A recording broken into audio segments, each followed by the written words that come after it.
నీతో ఉన్న వాళ్ళే నిన్ను అర్థం చేసుకోలేకపోవచ్చు, నీ కుటుంబస్తులు ఒకవేళ అర్థం చేసుకోలేకపోవచ్చు, నీ భర్త నిన్ను అర్థం చేసుకోలేకపోవచ్చు, నీ భార్య నిన్ను అర్థం చేసుకోలేకపోవచ్చు, నీ పిల్లలకు ఒకవేళ నీ పరిస్థితులు అర్థం చేసుకోలేకపోవచ్చు.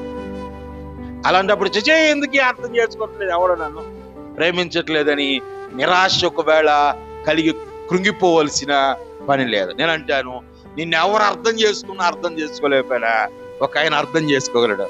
ఆయనే ప్రభు అయినా యేసయ్య. ఆమేన్ చెప్దామా? హల్లెలూయా. నిన్ను అర్థం చేసుకుని నీతో హక్కును చేర్చుకుని ఒకని తల్లి వాడిని ఆదరించినట్లు నేను ఆదరిస్తాను అన్నాడు.